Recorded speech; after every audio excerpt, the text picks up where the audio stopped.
नारायणं नमस्कृत्यं नरं चैव नरोत्तमं देवीं सरस्वतीं व्यासं ततो जयमुदीरयेत्। 33 कोटि देव और ऋषि 88 सहस्र सीताराम चरण कमल मस्तक नवाता हूँ। भरत लखन रिपुसूदन हनुमंत लाल पावन पदार बिंदु मन में मनाता हूँ। शंकर शिवा के पद बंदन कर बार बार गणपति खजानन के चरण चितलाता हूँ। भाग के किशोर दुज दीजिए आशीष सब एते समय प्रेममयी वंदना सुनाता हूँ।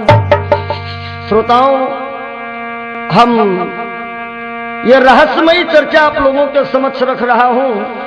मोर मोरनी की कथा, यानी कि ये मोर मोरनी राष्ट्रीय पक्षी पूर्व जन्म में कौन थे, आइए सुनिए इस छोटे से कथानक के माध्यम से।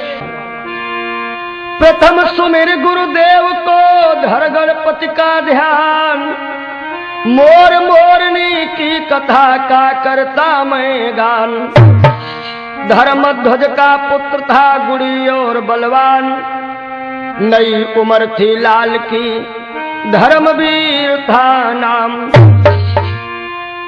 के घूमत फिरत विपिन एक बारा,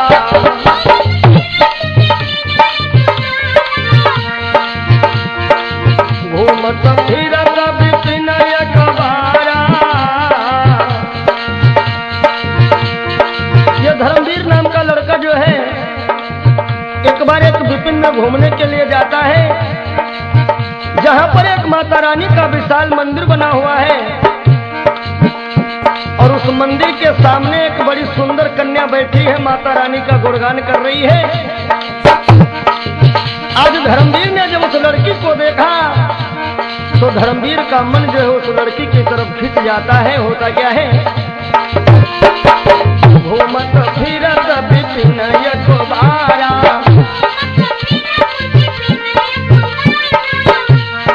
घूमत फिरत विपिन एक बारा। उस कन्या पर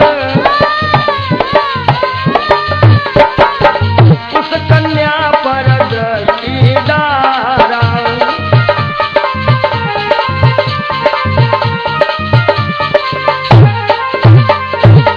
आज धर्मवीर जब उस लड़की को देखता है उसके ऊपर इतना आसक्त होता है, काहे के जिस चंद्रवती की चंद्र घटा चांद को चकित कर जाती थी,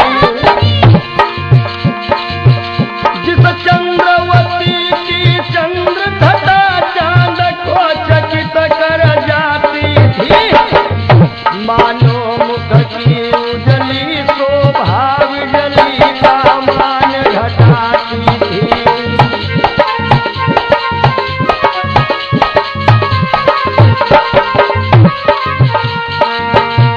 मंदिर के द्वारे पर कन्या मां से अरदास लगाती थी और विनती करती थी, बार बार यह गीत मनोहर गाती थी।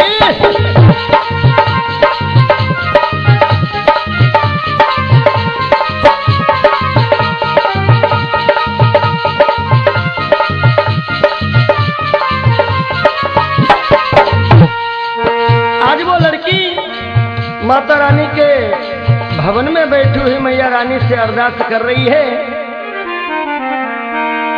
और बिनती मेरी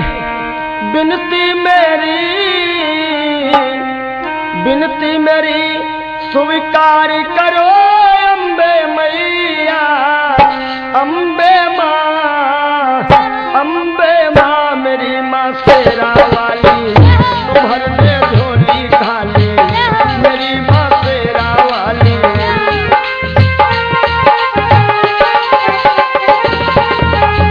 मोरे मनोरथ जानहुनी के बसहु सदा उर सब ही के।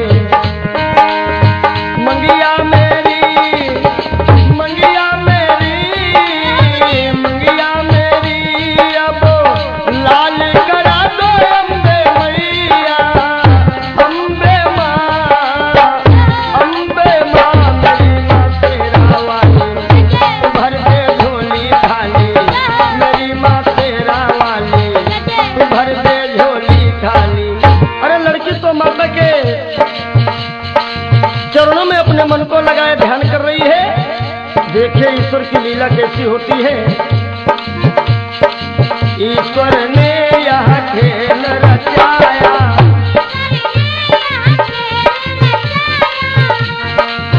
ईश्वर ने यह खेल रचाया,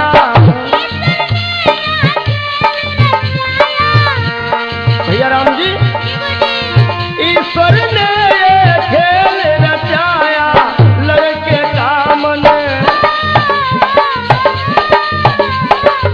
लड़के का मन उस पर आया।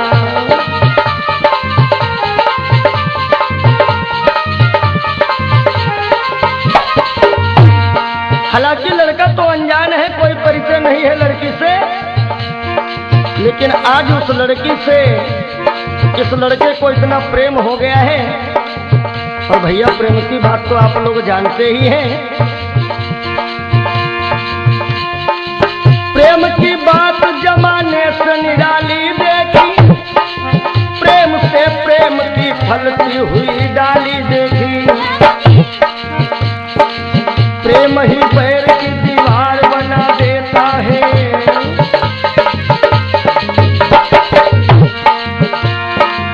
प्रेम ही पैर की दीवार बना देता है, और प्रेम पत्थर को भी भगवान बना देता है। क्योंकि बताया गया है, भूख न जाने जूठा भात, नींद न जाने टूटी घाट।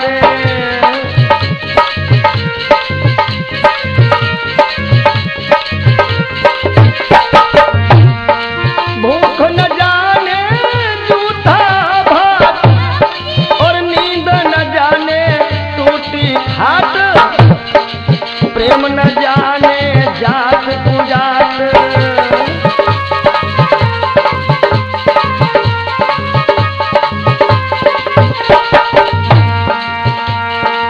धर्मवीर की मति बोराई, माता से यह तेर लगाई।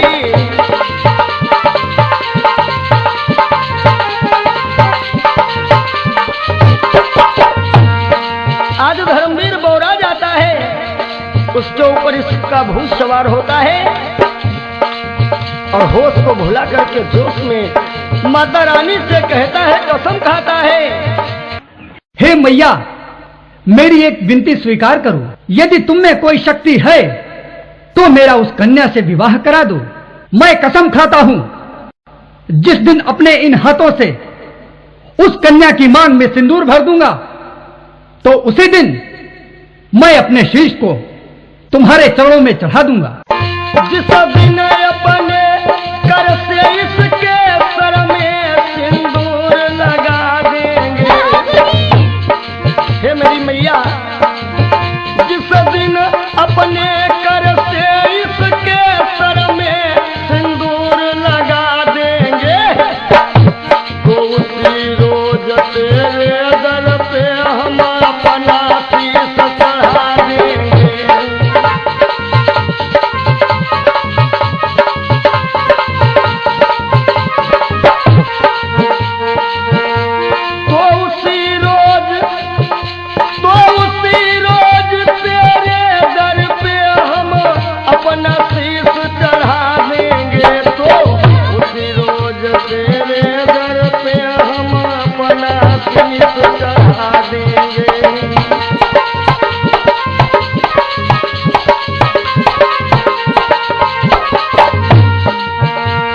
आज इतना कह करके ये लड़का जो रहा अपने घर चला आता है।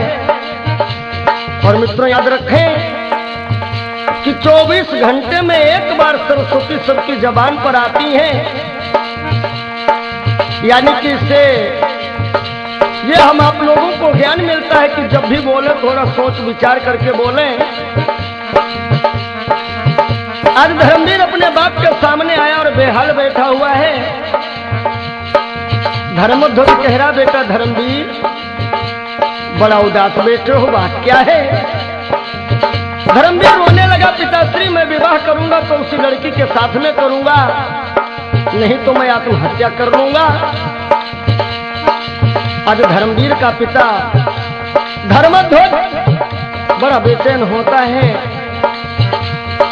कि धर्मध्वज कन्या घर आए,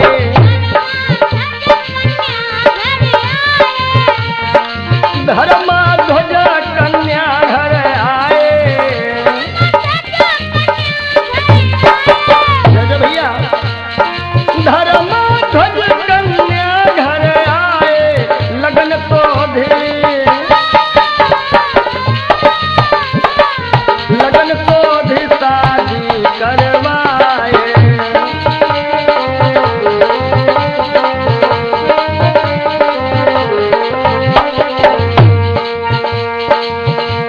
आज धर्मध्वज उस लड़की के घर पे जाते हैं, विवाह की सारी तैयारियां हो जाती हैं।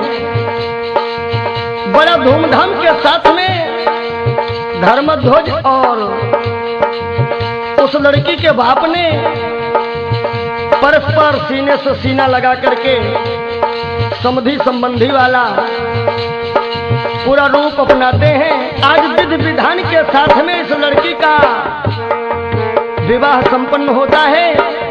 आज देखेंगे कि लड़की की विदाई हो रही है। जब कन्या की भई है विदाई, साथ चला कन्या कर भाई।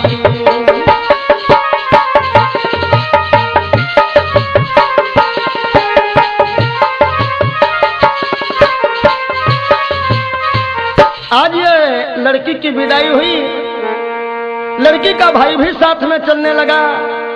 अब जरा ध्यान देंगे कि देखिए 3 लोग जा रहे हैं, ये नवयुवक धर्मवीर और उसकी पत्नी और धर्मवीर का साला यानी लड़की का भाई। होता क्या है कि माता का मंदिर नियर आया,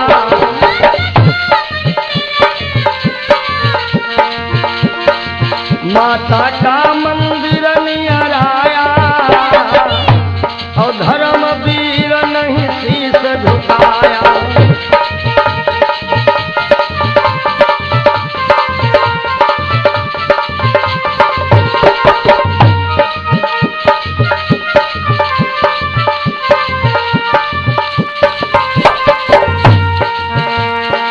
माता रानी ने विचार किया कि मैंने इसकी मुराद तो पूरी कर दी है, लेकिन ये तो हमें भूल करके और जा रहा है। सर काटना तो अलग रखो, सर झुकाने भी नहीं आ रहा है। क्योंकि ऐसा होता है ना, हरे राजा जोगी अग्नि जल इनकी उलटी रीति, राजा जोगी अग्नि जल इनकी उल्टी रीति यानी मतलब निकल गया, पहचानते नहीं। आज माता ने विचार किया कि हो सकता है धर्मवीर ने अपनी पत्नी का भी मुंह नहीं देखा है, क्योंकि लंबे घूंघट में थी ना। अब क्या हुआ, माता रानी ने ऐसा अपना प्रदर्शन दिखाया, बड़े जोर से एक हवा का झोंका आ गया, घट उलट गया, घूंघट पलटा, देखा गजगामिनी बैठी है। धर्मवीर ने देखा कि दुर्गा माँ के मंदिर वाली ये सुंदर कन्या बैठी है।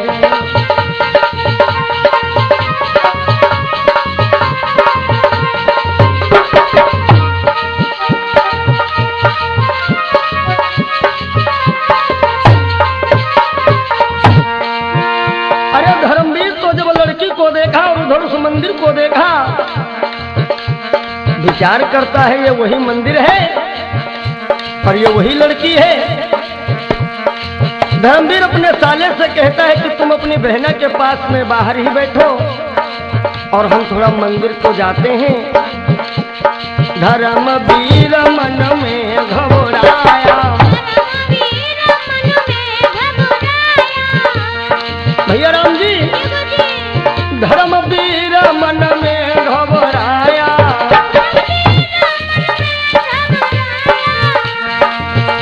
अरे धर्मवीर मन में घबराया,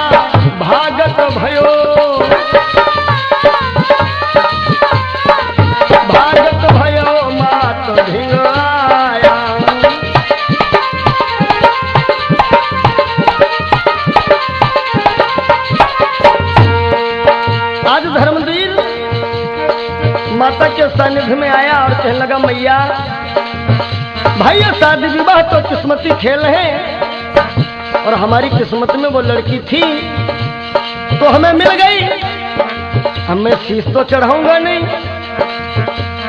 मंदिर से धमाके की आवाज आई।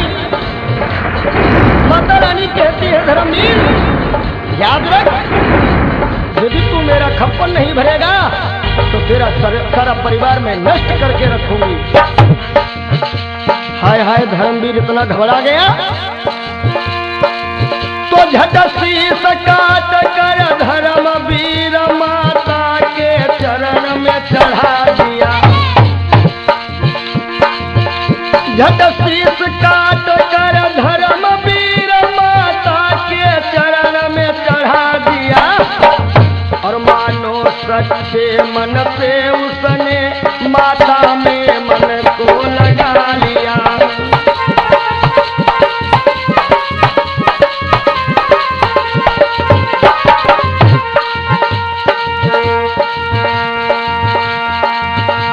वीर की कैसी लाचारी, भैया राम जी, वीर की कैसी लाचारी, मेरी शेरा वाली मात तुम्हारी महिमा है न्यारी।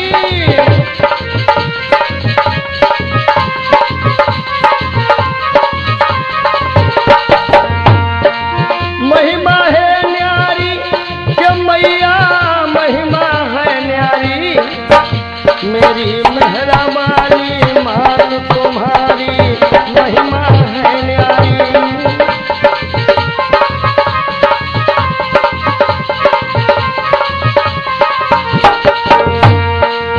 और इधर भागवत प्रेमियों, जब काफी समय हुआ धर्मवीर बाहर निकला। आज वो लड़की मन ही मन सोच रही बात क्या है, पति देवता अभी तक नहीं आए। लड़की ने अपने भैया से कहा कि भैया अरे जाके देखो तुम्हारे बहनोई अभी तक नहीं आए हैं। और आज जब इस लड़की का भाई मंदिर के अंदर जाता है, गजब हो गया।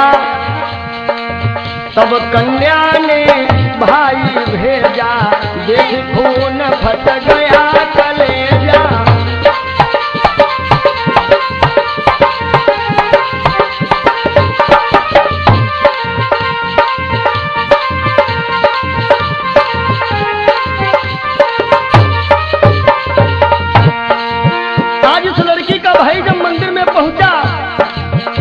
देखा कि बहनोई का धड़ अलग पड़ा है और सर अलग पड़ा है। बेचारा भाई फूट फूट करके रो रहा है। अरे मन में सोचा तब भाई ने, हाँ विधना क्या उत्पात किया। मन में सोचा तब भाई ने, हाँ विधना क्या उत्पात किया। और सोचेगी बहना मन अपने भाई ने पति को मार दिया।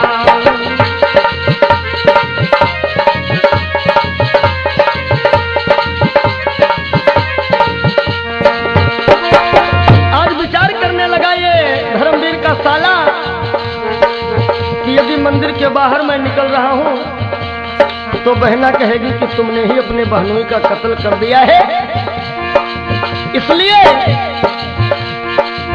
कि तलवार उठाकर भाई ने अपने भी शीश को काट दिया। वाह रे माता रानी तेरी लीला। तलवार उठाकर भाई ने अपने भी शीश को काट दिया। और इस लोक लाज के चक्कर में भाई भी है परलोक गया।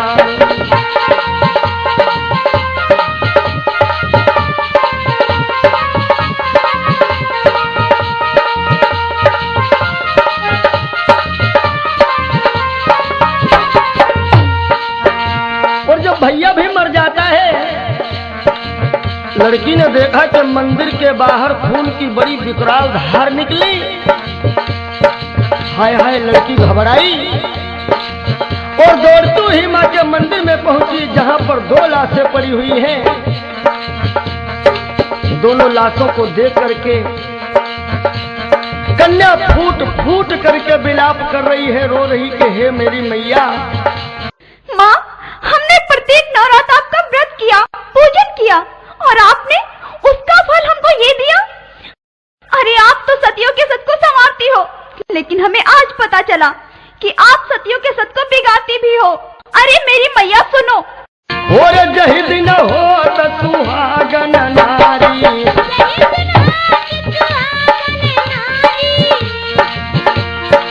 जहि दिन होत सुहागन नारी, अरे पहले पूजा करत तुम्हारी।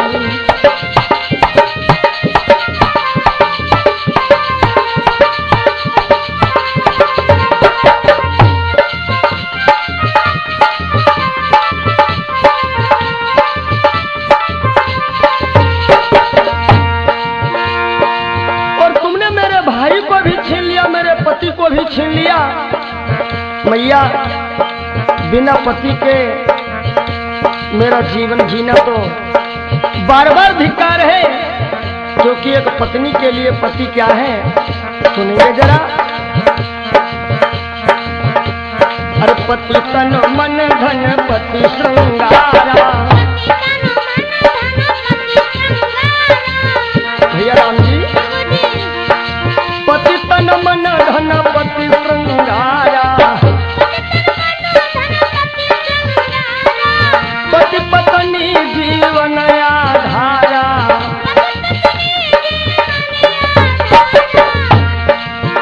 और नारी धर्म व्रत देवन दूजा करहि निरंतर, करहि निरंतर पति पद पूजा।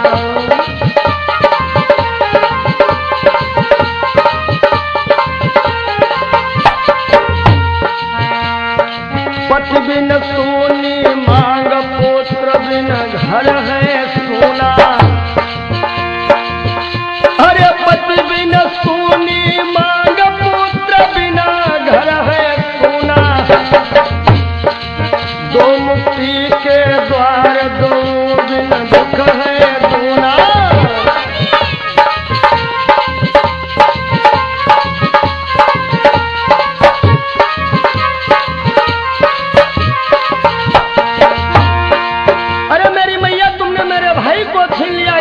भाई था और मेरे पति को भी छीन लिया है, तो याद रखो मेरी मैया। अरे मेरी मैया सुनो, यदि आपका खप्पर इन 2 लाशों से नहीं भरा है तो तीसरी लाश हमारी होगी माँ, हमारी होगी।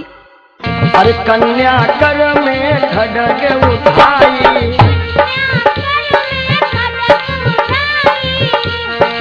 और कन्या कर में खड्ग उठाई,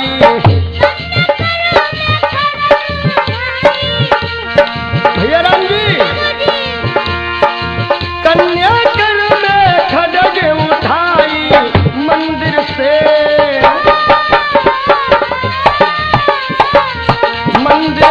प्रगति तब माई। प्रेम से बोलो शेरा वाली मैया की, बोलो साचे दरबार की। कन्या कर में खड्ग उठाई, मंदिर से प्रगति तब माई।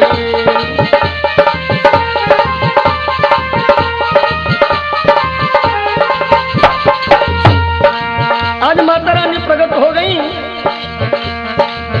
और कहती हैं, अरे कन्या, हम तुमसे अधिक प्रसन्न हैं, जो भी वरदान मांगना है वो मांग लो। आज कन्या कह रही है, मैया हमें कुछ नहीं चाहिए, हमारे पति को और हमारे भाई को जीवन दान दे दो मेरी माँ। आज माता रानी कह रही है, जाओ कन्या, मैं तुम्हारी मुराद पूरी कर रही हूं। इन दोनों स्वरों को उठाओ और ये पड़े हुए जो धड़ हैं, इन धड़ों में दोनों स्वरों को जाकर के जोड़ दो, ये जीवित हो जाएंगे। कथा प्रेमियों, आज वो लड़की जो है दोनों स्वरों को उठा करके दोनों धड़ों से जोड़ती है। ये दोनों जिंदा हो गए, मगर जल्दबाजी में कुछ गड़बड़ हो गया है। क्या हुआ है? पति भाई का शीश उठाया,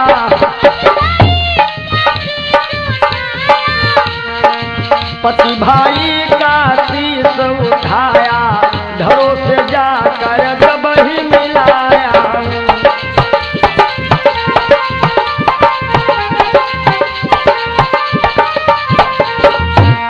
दोनों जिंदा हो गए, लेकिन क्या हुआ है भैया कि भाई का सर पति के धड़ में, पति का सर भाई के धड़ में। वह है जल्दबाजी का खेल।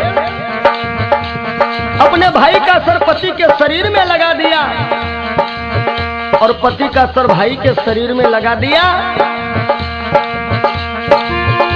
भाई का सर पति के धड़ में, पति का सर भाई के धड़ में, और दोनों को जीवित देखा जब लड़की पड़ गई कौल घर में।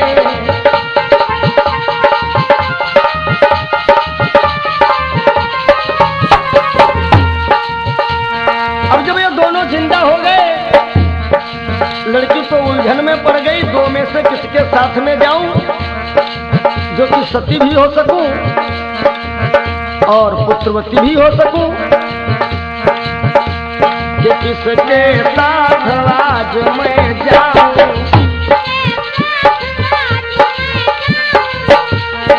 कन्या विद्वानों से प्रश्न कर रही है, पूछ रही है, किसके साथ आज मैं जाऊं,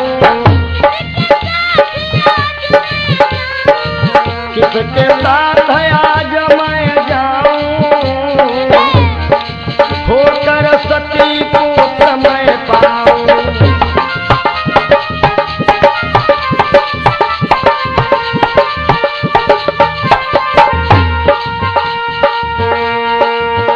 जब इस लड़की को कोई उचित सलाह देने वाला नहीं मिलता है, तो आज ये लड़की माता रानी के मंदिर में आकर के और पुनः मैया रानी से प्रार्थना करती कि हे मेरी मैया, कि दुश्मन है सारा जमाना, हे अम्बे मैया हमें ना भुलाना। दुश्मन है सारा जमाना, हे अम्बे मैया हमें ना भुलाना।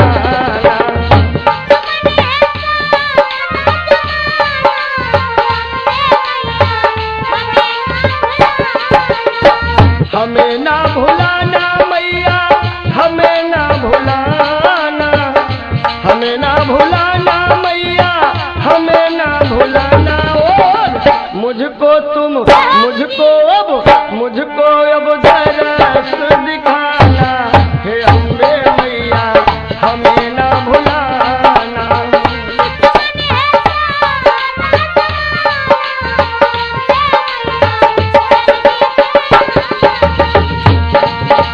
और हे मेरी मैया, अपने सारे हो गए पराए, क्योंकि बनी के चेहरे पे लाखों निशान होते हैं, और जब बनी बिगड़ जाती है तो दुश्मन हजार होते हैं। अपने सारे हो गए पराए, कोई नहीं मैया प्यार जताए, कोई नहीं मैया प्यार जताए। अब मेरा दुखड़ा मिटाना, हे अम्बे मैया जल्दी से आना। दुश्मन है सारा जमाना, हे अम्बे मैया हमें न भुलाना।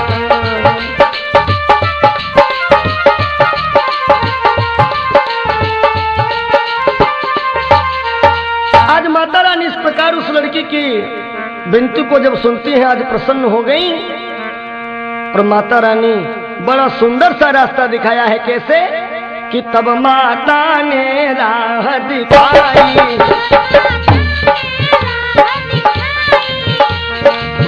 तब माता ने राह दिखाई, तब माता ने राह बताई, सर के साथ, सर के साथ सती हो जाए।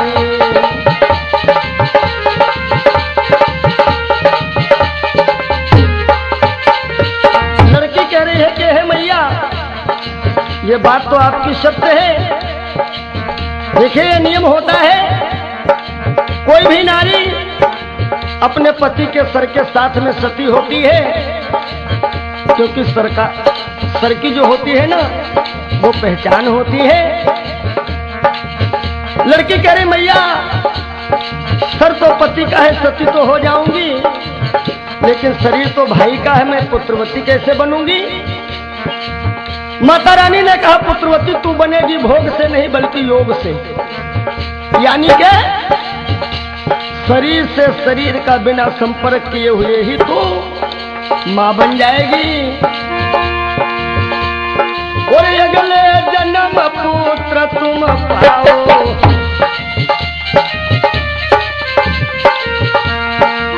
अगले जन्म पुत्र तुम पाओ, और दुनिया को कुछ योग सिखाओ।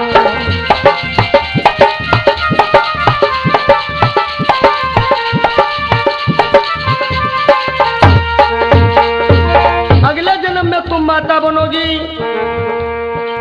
मेरे कथा प्रेमियों श्रोताओं, उस लड़की ने और धर्मवीर ने अपने उस चोले को छोड़ दिया, और वही दोनों अगले जन्म में क्या होते हैं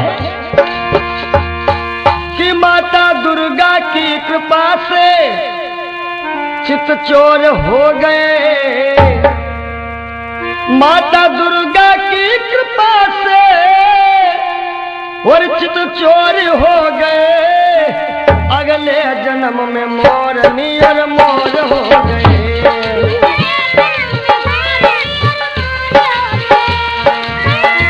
माँ दुर्गा की कृपा से चितचोर हो गए। अगले जन्म में मोर नियर मोर हो गए। हाय मोर हो गए।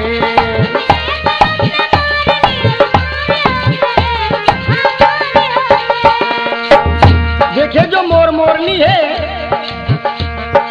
इनके जब बच्चे होते हैं भोग से नहीं बल्कि योग से, यानी शरीर से शरीर का संपर्क नहीं होता है। इसीलिए भगवान श्याम सुंदर मुरली मनोहर, इनके मुकुट में मोर का पंख लगा हुआ है। मोर का पंख मतलब योगी का प्रतीक है। मोर का पंख, ब्रह्म भी भोगी नहीं है, योगी है। ठीक इसी प्रकार मोर पक्षी भी भोगी नहीं है बल्कि योगी है। भगवान के घर देर है, अंधेर नहीं है, अंधेर नहीं है।